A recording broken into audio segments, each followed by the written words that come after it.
ఏంటి మనవడా, మాతో గుడికి రమ్మంటే కుదరదంటే కుదరదని ఇప్పుడెలా వచ్చావు? ఏ డబ్బులిస్తే ఫోటోలు ఇస్తానన్నావుగా? అన్నానా? పొరపాటున అనే ఉంటాను. అయినా ఆ ఫోటోల ఖరీదు 10 లక్షలేనా? ఈ సమస్యకి ఒక పరిష్కారం దొరికింది సత్య. ఏంటది? నువ్వు నన్ను పెళ్లి చేసుకోవటం.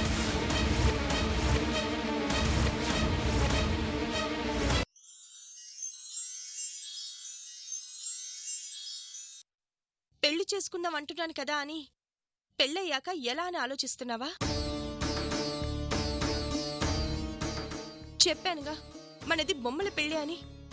తాళి కట్టావు కదా అని నువ్వు నాతో సంసారం చేయవలసిన అవసరం లేదు. నీ భార్య అనిపించుకున్నాక ఎవరికీ అడ్డం లేకుండా విదేశాలకు వెళ్ళిపోతాను. మళ్ళీ నిన్ను ఎప్పుడు ఏ విషయంలో ఇబ్బంది పెట్టను. నువ్వు కట్టే తాళి నేను తప్పు చేయలేదు అని నా గుండెల మీద చేరి నాకు ధైర్యాన్నిస్తుంది. అంతవరకే సత్య.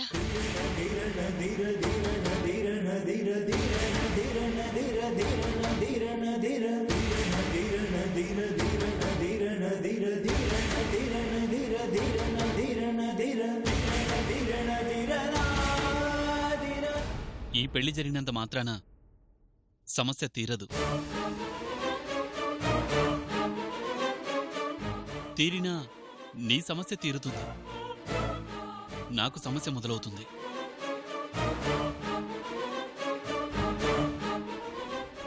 రేపెప్పుడైనా సావిత్రికి ఈ విషయం తెలిస్తే జీవితాంతం తన దృష్టిలో నేను చెడ్డవాడిగా మిగిలిపోతాను.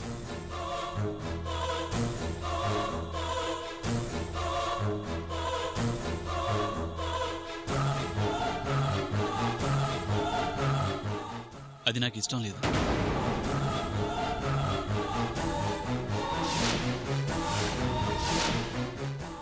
నువ్వన్నది నిజమే సత్య. నా కోసం నువ్వు సావిత్రి దగ్గర చెడు కావాల్సిన అవసరం లేదు. అందుకే జరిగిన విషయం సావిత్రికి చెప్పేద్దాం.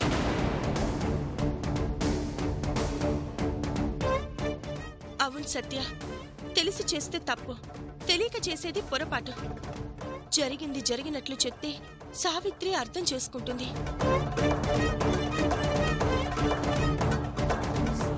ఇలా వాళ్ళకి వీళ్ళకి భయపడే కన్నా సావిత్రికి చెప్పడం మంచిది కదా.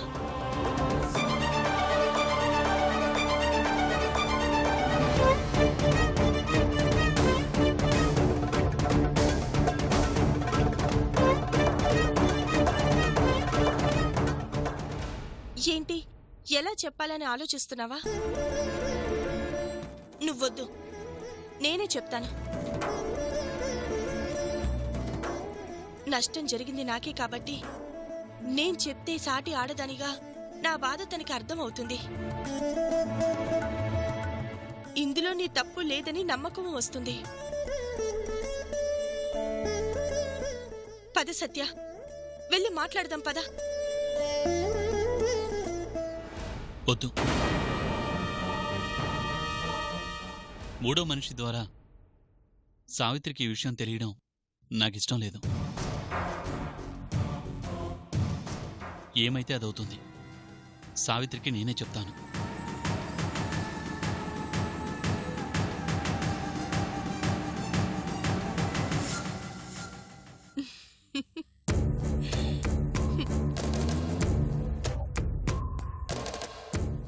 ఏటమ్మాయి గారు ఇలా చేశారు?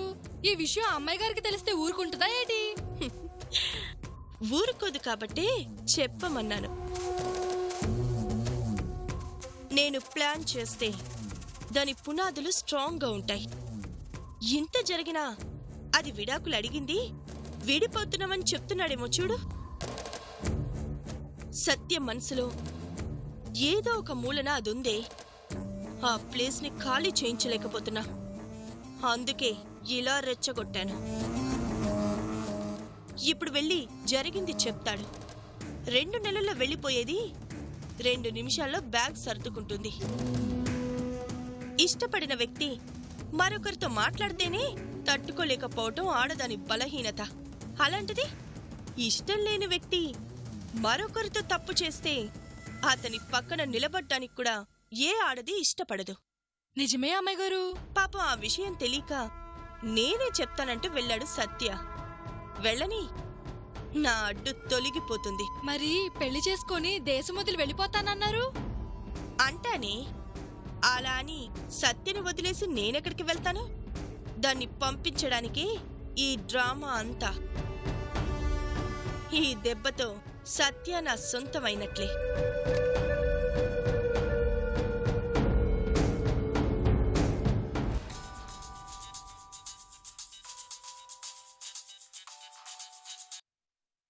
చెప్పండి మేడం. మన ప్లాన్ ప్రకారం అనుకున్నది అనుకున్నట్లుగా జరిగింది. ఈ రోజుతో కథలో నీ పాత్ర అయిపోయింది.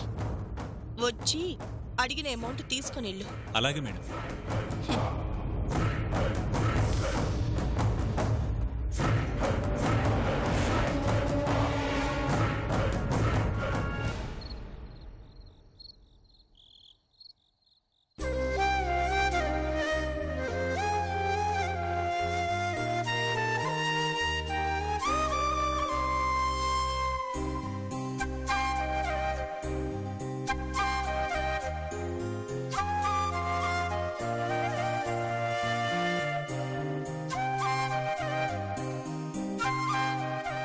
ఏమండి,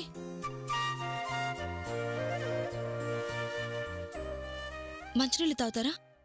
ఇప్పుడొద్దు. సరే, వెళ్ళి స్నానం చేసిరండి. భోంచేద్దురుగాని. నాకు ఆకలిగా లేదు, నువ్వు తినేసే సావిత్రి. ఎందుకు లేదు? ఈ మధ్య మీకేమైందో నాకైతే అర్థం కావట్లేదు. ఎప్పుడు చూసినా హడావిడిగా ఉంటున్నారు. సరిగ్గా తింటం లేదు, కనీసం మాట్లాడటం కూడా లేదు.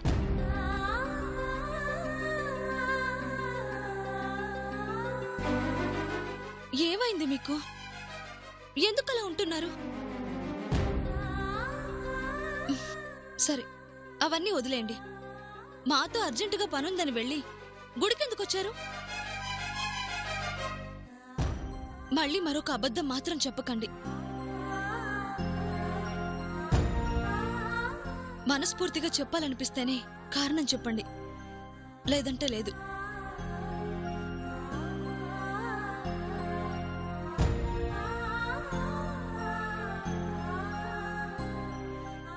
పద సత్య, వెళ్ళి మాట్లాడదాం పద.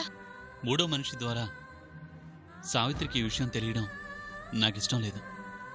ఏమైతే అదవుతుంది. సావిత్రికి నేనే చెప్తాను.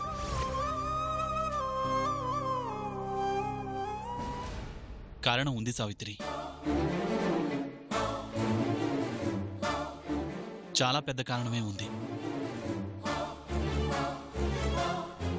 నేనే టైం చూసి చెప్పాలనుకున్నాను. ఆ టైం ఇప్పుడొచ్చింది.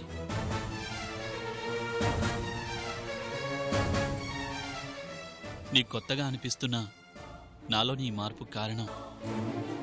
వచ్చావా మనవడా? ఏది ఏమైనా ఈరోజు నీతో కలిసి తిందామని నీకోసం ఎదురు చూస్తూ కూర్చున్నా.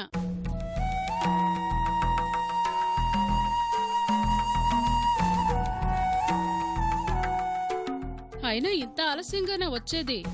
రాను రాను నీకు ఇంటి పనుల కన్నా బయట పనులే ఎక్కువైపోయినాయి.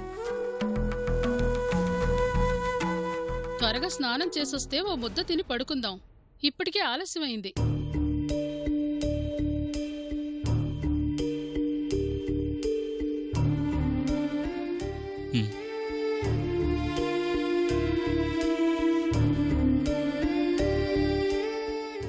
ఏంటి ఇంకా చూస్తున్నావు?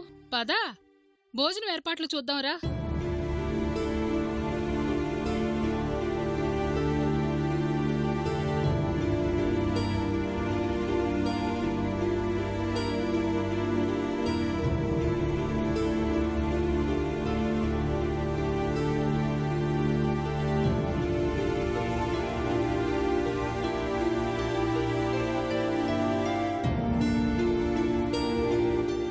ఇదే ఘంటసాలలో ఉంటే ఈ పాటికి తిని పడుకుని చాలాసేపు అయ్యుండేది. ఏమైనా పల్లె పల్లె, పట్నం పట్నమే. పల్లె పగలంతా పచ్చని పొలాల మధ్య ఆడించి చీకటి పడగానే చల్లగాలిలో చల్లగా నిద్రపుచ్చుతుంది.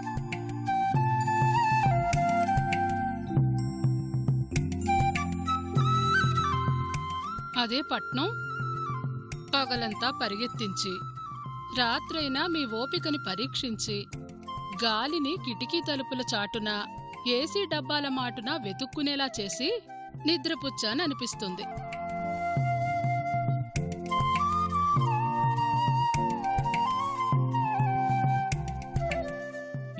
చాలు చాలు. అలాగే అనిపిస్తుంది. తినండి. వద్దు సావిత్రి. ఏం తిండి తినడం మనోడా అది?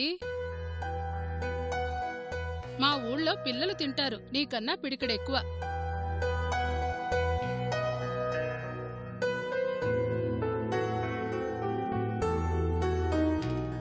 ఈ వయసులో నేను తిన్నంత కూడా నువ్వు తినకపోతే ఎలాగా?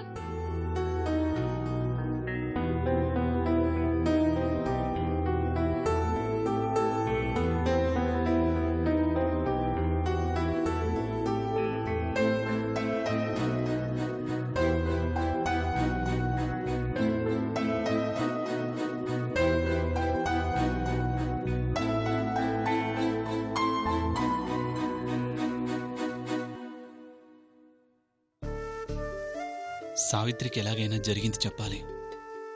మా అమ్మ ముందు బయట ఎలాగూ చెప్పలేను. కనీసం ఇప్పుడైనా చెప్పాలి.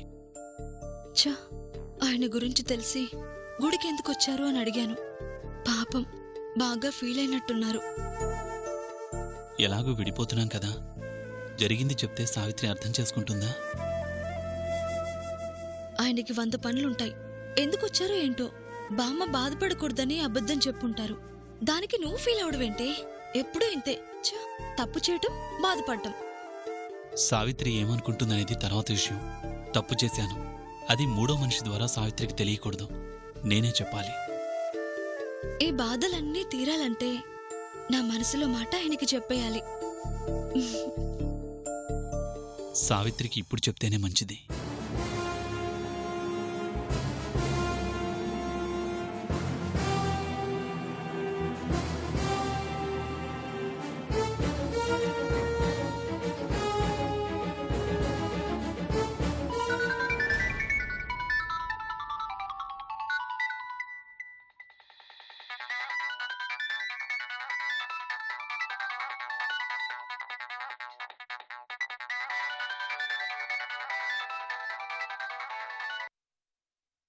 హలో.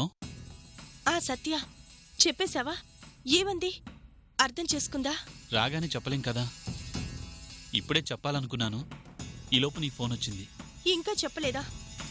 త్వరగా చెప్పే సత్య. ఇక్కడ నాకు చాలా టెన్షన్గా ఉంది. నాకు టెన్షన్గానే ఉంది, కానీ చెప్తాను. ఈ పాటికి చెప్పేసుంటావు. సావిత్రి అర్థం చేసుకొని ఉంటుందనుకున్నాను.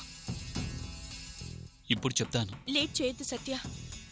నీకు చెప్పడానికి ఇబ్బంది అనిపిస్తే చెప్పు, నేనే చెప్పేస్తాను. అవసరం లేదు, నేనే చెప్తానంటున్నానుగా. సరే, ఉంటాను.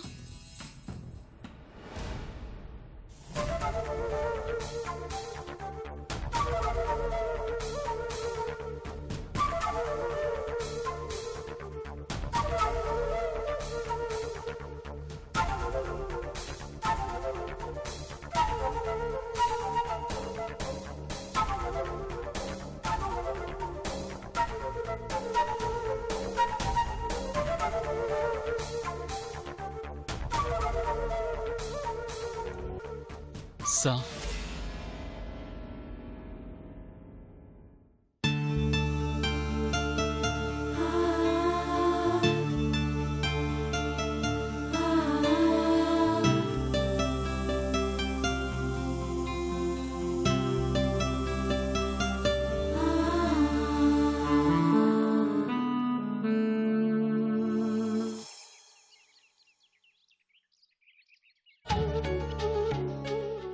రాత్రే నీకు ఈ విషయం చెప్పాలనుకున్నాను సావిత్రి, కానీ కుదరలేదు. ఇంకా నీ దగ్గర ఈ నిజాన్ని దాచడం నా వల్ల కాదు. నేను జీవితంలో చెయ్యకూడని తప్పు చేశాను సావిత్రి. అది తెలియక చేసిందే. కానీ ఏ ఆడపిల్ల క్షమించలేని తప్పది. ఆరోగ్యం బాలేదు, ఏదైనా కొత్త ప్లేస్కి తీసుకెళ్తే మంచిదంటే మా ఎండీని ఆదిలాబాద్లో ఉన్న వాళ్ళ గెస్ట్ హౌస్కి తీసుకెళ్లాను. నీకు దూరంగా ఉండడం వల్లనో నీకోసం ఘంటసాల రావాలనో నేనసలు అక్కడ ఉండలేకపోయాను. ఆ రోజు రావాలని బయలుదేరాను కూడా. కానీ చివరి నిమిషంలో మా ఎండి గారి పుట్టినరోజంటే ఆ ఒక్కరోజే కదా అని ఆగాను. కానీ ఆ ఒక్కరోజే నా జీవితాన్ని మార్చేస్తుందని ఆ క్షణం నాకు తెలియదు సావిత్రి. పుట్టినరోజు కదా అని కేక్ కట్ చేశాం, అంతా అయిపోయింది. తన పుట్టినరోజు సందర్భంగా నాకు ట్రీట్ అని బలవంతం చేస్తే తప్పనిసరై డ్రింక్ చేశాను. ఆ మత్తులో ఏం జరిగిందో ఎలా జరిగిందో నాకు తెలీదు. మా ఎండి ఊర్మిళ జీవితాన్ని నాశనం చేసేశాను.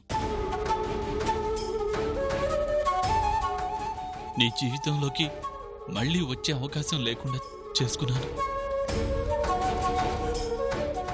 నన్ను క్షమించు సావిత్రి, నన్ను క్షమించు.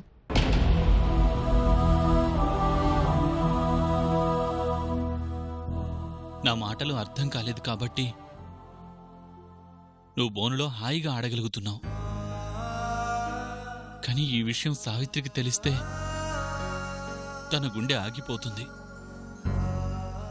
నేను తప్పు చేశానన్న క్షణం సావిత్రి నన్ను చూసే చూపు నన్ను బతికున్న శవాన్ని చేస్తుంది. కాని తప్పదు. సావిత్రికి నిజాన్ని చెప్పకుండా నాలో నేను కుమిలిపోతూ ఈ నరకం అనుభవించలేను. ఈరోజు ఎట్టి పరిస్థితుల్లోనూ సావిత్రికి చెప్పేస్తాను. ఏవండి, ఇక్కడున్నారా? నేను ఈరోజు మీతో ఒక విషయం మాట్లాడాలండి. నేను నీతో మాట్లాడాలి. ఆ, బామ్మ ముందు మాట్లాడే విషయం కాదండి ఇది. నేను మాట్లాడాల్సిన విషయం కూడా అలాంటిదే. ఆ, ఆ, ప్రశాంతంగా గుడికెళ్ళి మాట్లాడుకుందామా? నేను అదే అనుకుంటున్నాను. ఈరోజు మంచి రోజు అనుకుంటానండి. ఆ, ఇద్దరు ఆలోచనలు దగ్గరగా ఉన్నాయి.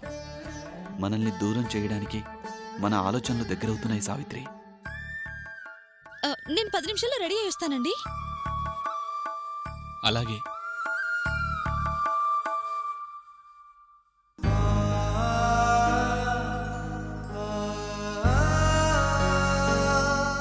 నిజం తెలిసాక నువ్వు ఆనందంగా మాట్లాడిన చివరి మాట ఇదే అవుతుందేమో.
భగవంతుడా, తెలిసి చేసినా తెలియక చేసినా నేను చేసింది తప్పే.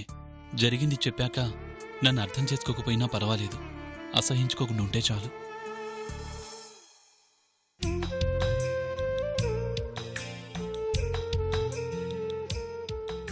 ఎన్ని రోజులు ఆయన్ని ఎంతో బాధ పెట్టాను. ఆ బాధని మనసులో పెట్టుకోకుండా నా ప్రేమని అర్థం చేసుకుని జీవితాంతం నాతో కలిసి ఉండేలా చూడు స్వామి. శ్రీరామ రామ రామేతి రమే రామే మనోరమే సహస్రనామ తత్తుల్యం రామనామ వరాననే. ఓం అకారణం సర్వవ్యాధి నివారణం సమస్త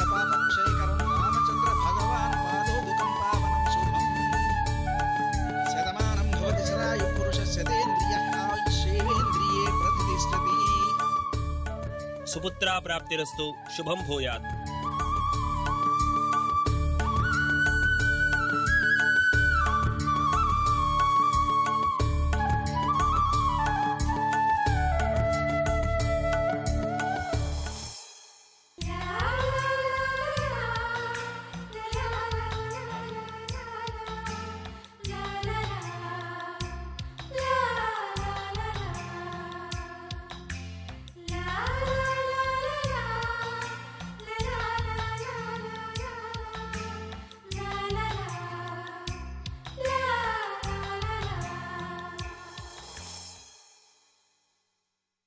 సావిత్రి,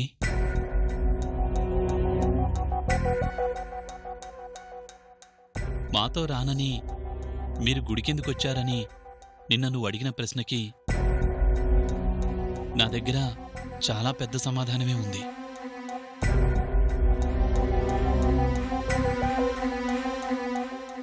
అది నీకు చెప్పాలనే గుడికి తీసుకొచ్చాను.